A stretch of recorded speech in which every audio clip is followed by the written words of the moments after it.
For the first time in Asia, connect your landphone and smartphone through SLT Wi-Fi with the SLT Voice app.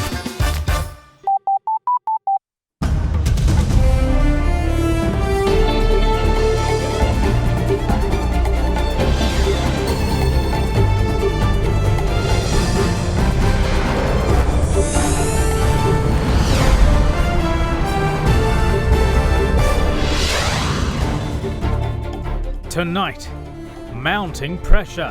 MP Rishad Badiuddin sheds media shyness. He is challenged to prove his innocence. Stop it! All sects of the Buddhist clergy call for the non-accused Muslim public representatives to return. Questionable timing.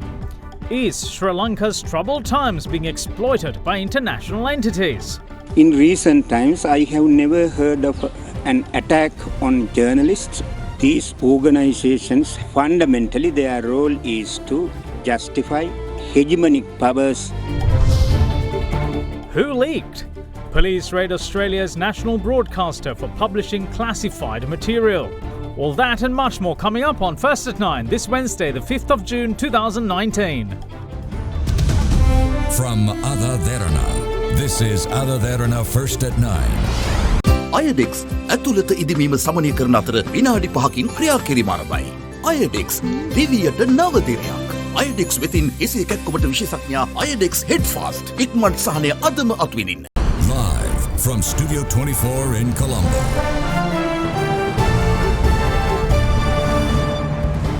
Good evening and welcome to First at 9. I'm Dhammika Kanaka. Let's start with your local stories. Now, the controversies surrounding MP Rishad Badiuddin have been very well documented. He is accused of having links to Easter Sunday attackers. On Monday, all Muslim public representatives stepped down from their ministerial positions, claiming that the move is intended to pave way for investigations. MP Badiuddin has been media shy since and spoke to the BBC Sinhala service today, marking his first media interview in the aftermath. In the interview, MP Badiuddin claimed that he did not resign in fear of the no-confidence motion against him. Following heavy backlash against alleged indirect involvement in Easter Sunday attacks, a no-confidence motion was presented to Parliament against MP Rishad Badiuddin recently. All Muslim ministers also left their ministerial positions in this backdrop. MP Badiuddin expressed these views to BBC Sinhala service today in his first comments to media regarding the developments. All of us, including myself, were ready to face the no-confidence motion. When there clearly was a time period for the debate, MP Ratanathera went and started a fast. Some want to create ethnic division in the country and lead us to face a fate like the Black July of 1980s. That's why we took the decision to leave our ministerial positions for the sake of society, country and future of the nation. I did not resign in fear of the no-confidence motion. Meanwhile, UPFA MP Vimal Veeravansa challenged MP Badiuddin to come clean as he has proof of Badiuddin's involvements to the Easter Sunday terrorists. Americans can't come here just like that. They need the help of people like Zahran to carry out explosions.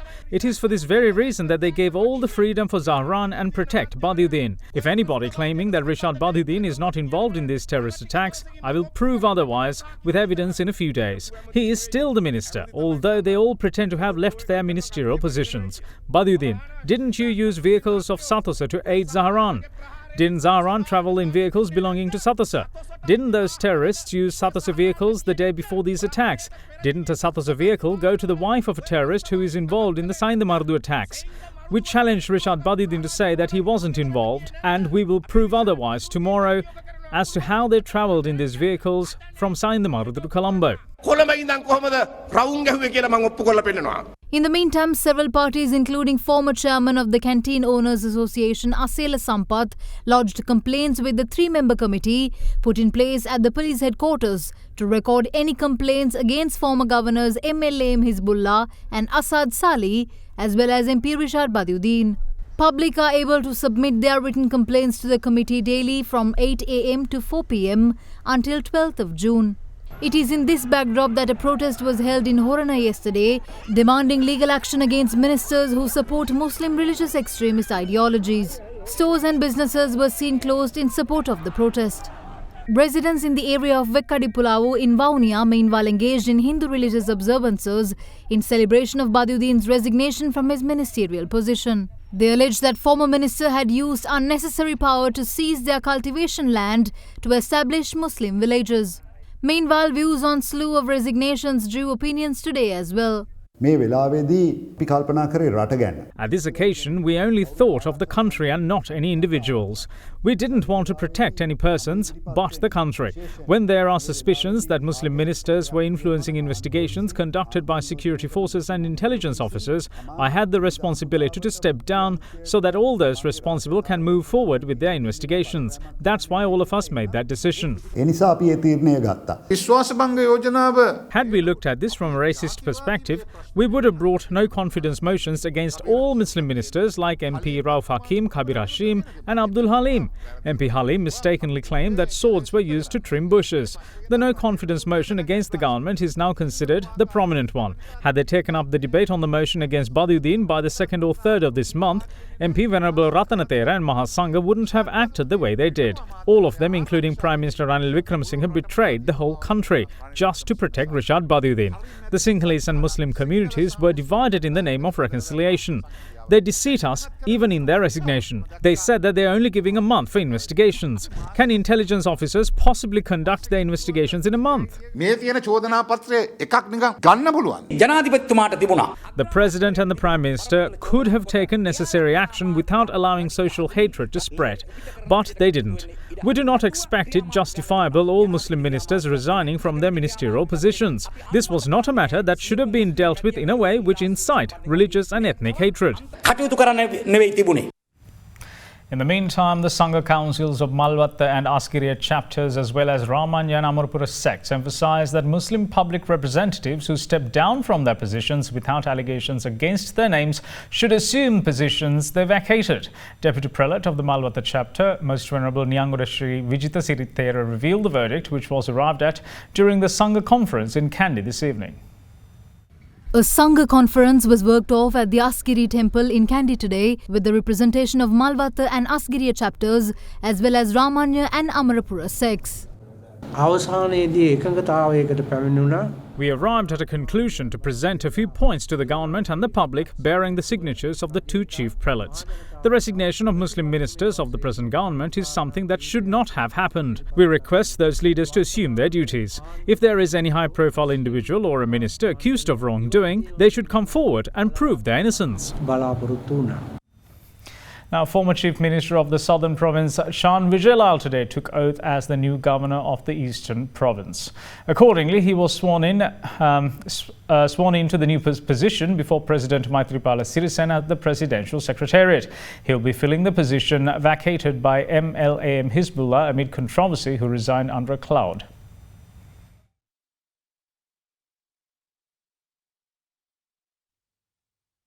Now, Netherlands Ambassador to Sri Lanka, Johan Doornawad, says that the government of Netherlands is closely watching the situation in Sri Lanka to see how contributions can be made towards the peacemaking process. The ambassador made this remark as she called on Chief Prelate of the Askiriya chapter, Most Venerable Warakagoda Sri Gnanaratanathera, in Kandy today. We very much support his idea of a peaceful country living together with the minorities. We have the same in the Netherlands. We are a very small country. We have a very long tradition with Sri Lanka. Like 400 years ago we were already here.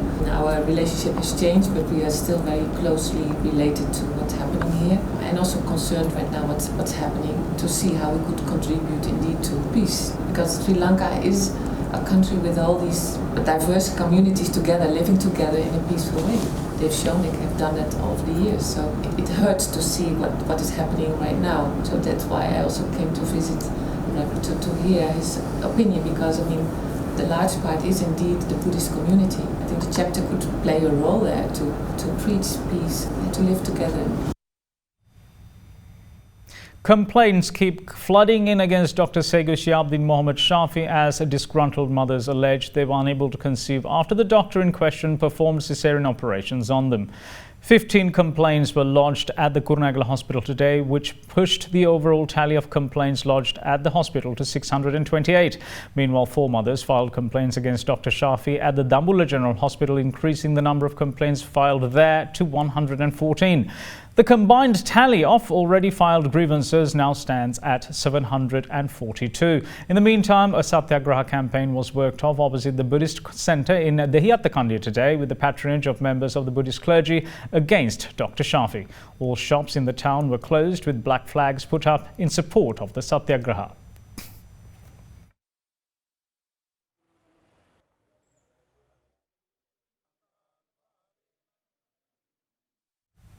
Not being able to ensure appropriate women participation at the heart of Sri Lanka's development process has been one of the most challenging obstacles the country's economic growth. Research shows that women empowerment is mostly hindered by unfavorable attitudes and in turn becomes a barrier in achieving inclusive growth. This very thought was heavily highlighted during the launch of Top 50 Professional and Career Women Award 2019 in Colombo yesterday. Top 50 Professional and Career Women Awards 2019 in its 9th consecutive year will be held on the 6th of September and co-hosted by Women in Management and International Finance Corporation, a member of the World Bank Group. Themed as Empowered Women for Sustainable Growth, the event will recognize outstanding women who excel in their careers, businesses and everyday life while inspiring others. What started out as a promising year for Sri Lanka has turned out to be amongst its most challenging. Now, more than ever before, it is vital to tap into the unrealized economic potential of our women. Participation of women in the economic recovery will make it both sustainable and inclusive. Without full female participation and representation at all levels of the economy, companies are losing out and not performing at their full economic potential without having appropriate female representation. And there is ample research and evidence to showcase this.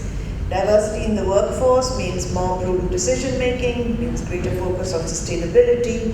Research on business leadership in Sri Lanka highlights that the top 30 CSE listed companies with higher gender diversity perform better on almost all metrics: return on equity, return on assets, price earning ratio. So actually having women representation there improves the financial performance of these companies.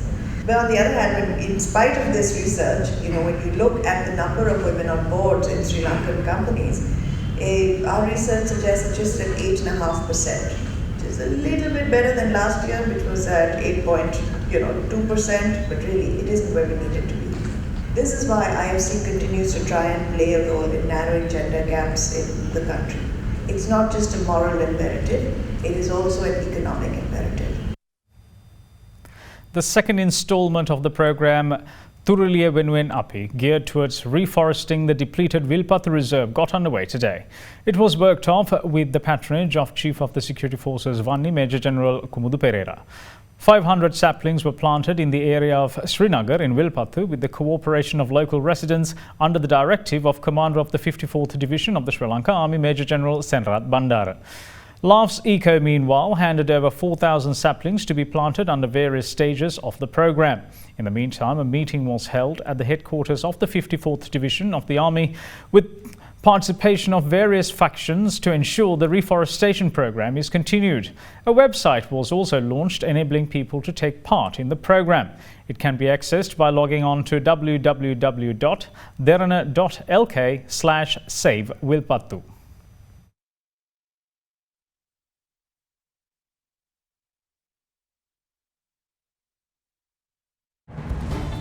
There will be more news on the other side of this break. Stay tuned.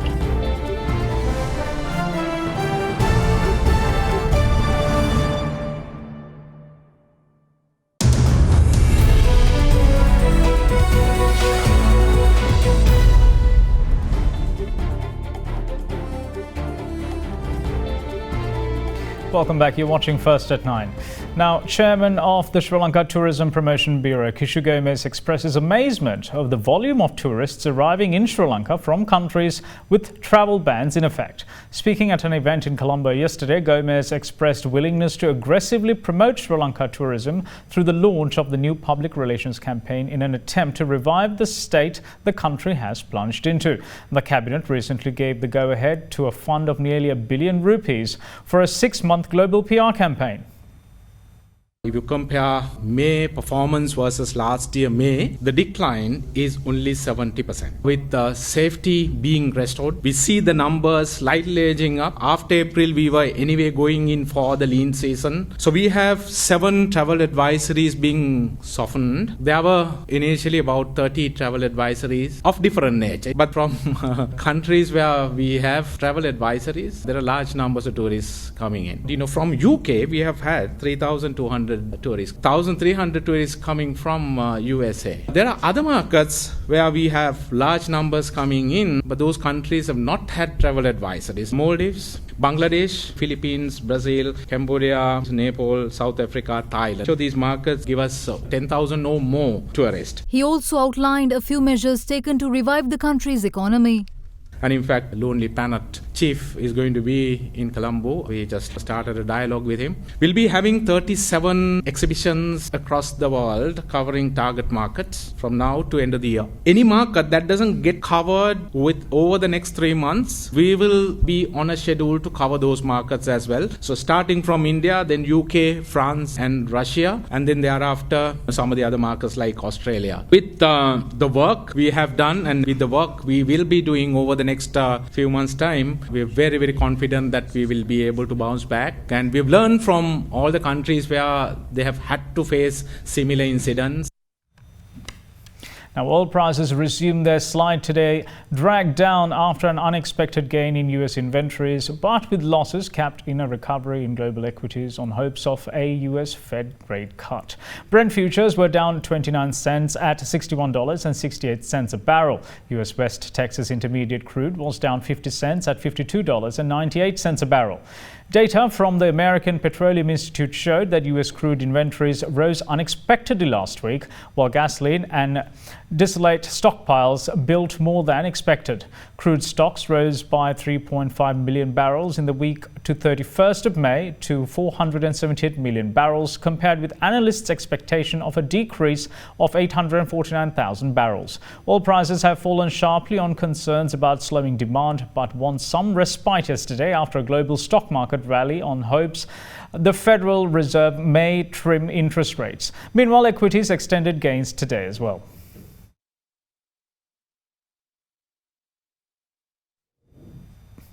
Now, 45 days ago, Sri Lanka was ruthlessly targeted by terrorists with a global extremist agenda. The string of attacks in Sri Lanka did not just shake the island nation, but sent shockwaves around the globe, also shedding light on how the so-called Islamic State had planned and executed a response to its loss of control in the Middle East with the last defeat in Syria. The attacks not only exposed shortcomings in measures taken by authorities for national security, but also gave problems within Sri Lanka's political fabric. But now, do we see a shift in the global mindset, seemingly downplaying the concerning rise of global terrorism, which Sri Lanka became a victim? Is Sri Lanka's troubled times being exploited by international entities? We take a look. Over 250 lives were claimed in the coordinated terrorist attacks on one of the holiest days, the Easter Sunday this year. Earlier, along with Sri Lanka, the international community was solely focused on the concerning rise of ISIS activities in the country. However, there now seems to be an apparent shift in the global mindset. Instead of shedding light on the alarming expansion of global terrorism in the Asian region, fueled by ISIS extremist ideologies, the NGOs and mostly the Western world is now drawing their attention to what they describe as continuous ethnic and religious violence over the year in Sri Lanka. This new shift is blurring the facts related to Easter Sunday attacks and heavy concerns that come along with global terrorism gripping Sri Lanka. The fresh trend was seen in several recent media articles, including one published by the non-governmental organization Reporters Without Borders, urging the Sri Lankan authorities to punish those responsible for recent attacks of violence and harassment of 3 Tamil journalists. In recent times, I have never heard of an attack on journalists or a systematic harassment of journalists in this country. There were attacks on journalists in the past. If Reporters Sans Frontiers or any other organization accuses of attack on journalists, they can present these allegations to authorities so that they will look into the matter. These organizations have very attractive themes and slogans in their hands, such as good governance, human rights, media freedom, so on. But fundamentally, their role is to justify hegemonic powers led by the United States of America and the European Union. In the recent past, there were attacks on journalists in India. Not only attacks, some journalists were murdered for exposing wrongdoing of the politicians. But these organizations never did anything constructive or concrete. There was only a murmur on their part. So these agitations are aimed at destabilizing these countries. For example, when this Easter Sunday carnage took place, these organizations first accused Sinhala Buddhists without any substantial evidence. Final and ultimate goal of these organizations is to support the hegemonic powers to control these regions, South Asia, especially Sri Lanka, because of its strategical significance. We're going to move in for a short break, and when we come back, we're going to take a look at what's happening around the world. Stay tuned.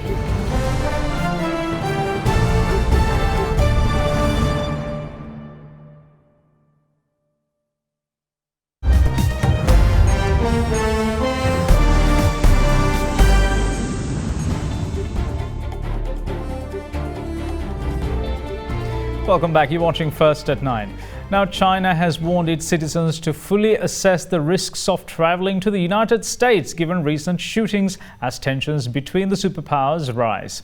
State media said that the Ministry of Culture and Tourism warned of threats such as robbery and gun violence. China's foreign ministry also said U.S. law enforcement agencies have been harassing its citizens with interrogation. It comes amid a power struggle between China and the U.S. over trade. Now, police raided the offices of Australia's national broadcaster today of allegations it had published classified material. The Australian Federal Police said its officers carried out a search warrant at the head office of the government-funded Australian Broadcasting Corporation in Sydney. The ABC said the raid was over a special investigation looking at the conduct of special forces in Afghanistan. Police raided the Sydney headquarters of the Australian Broadcasting Corp in a second day of searches centred on journalists. Officers arrived at the public broadcaster with search warrants naming 2 reporters and the news director. The police action is related to articles about alleged misconduct by Australian forces in Afghanistan. Yesterday, police searched the home of a News Corp journalist. According to the ABC, today's search is about the 2017 investigative series known as the Afghan Files, which revealed allegations of unlawful killings and misconduct by Australian special forces in Afghanistan. The broadcaster said the series was based off hundreds of pages of secret defense documents leaked to the ABC. The police raids prompted ABC's editorial director to say that the country is not the Australia he knows. To have a warrant executed on the headquarters of the national public broadcaster in this way, I can't state it enough, is an unwelcome development. It is really serious and we take it very, very seriously. It feels uncomfortable because, and this is a personal comment, it's not the Australia I know, for example. I've been a reporter in this country for a long, long time and it's not what we expect. That's why it feels so unusual and uncomfortable. It should be uncomfortable and we should stand up and call it out. US President Donald Trump concedes that there is a chance that the United States might go to war with Iran. Trump was speaking to Piers Morgan on a multitude of topics and went on to accuse Iran of being the founder of terrorism. The relationship between the two countries is at an all-time low, with the US also pulling out of the Iran nuclear deal under Trump's tenure. So Iran is a place that was extremely hostile when I first came into office. They were on 14 different sites between Yemen, Syria, and then many other battle zones. They were behind terrorism in lots of different places. They were a terrorist nation, #1 in the world at that time, and probably maybe are today, and they were a funder of terrorism. President Obama made a deal, the Iran nuclear deal, which was a terrible deal because it was a short-term deal, didn't do the trick. Paid $150 billion, paid $1.8 billion in cash, if you can believe it, in cash. And I was very much against that. I was very much against the deal. I terminated the deal, and Iran is a much different country today. Do you think you will need to take military action? There's always a chance. Do I want to? No, I'd rather not, but there's always a chance. China, meanwhile, successfully launched a Long March 11 carrier rocket from a mobile launch platform in the Yellow Sea off Shandong province today, sending 2 technology experiment satellites and 5 commercial satellites into space. It is China's first space launch from a sea-based platform and the 306th mission of Long March carrier rocket series. Launching a carrier rocket from an ocean-based platform has many advantages over a land launch. The closer to the equator the rocket launch can get, the greater the speed boost it will receive. It also reduces the amount of energy required to get into space, meaning that less fuel is required.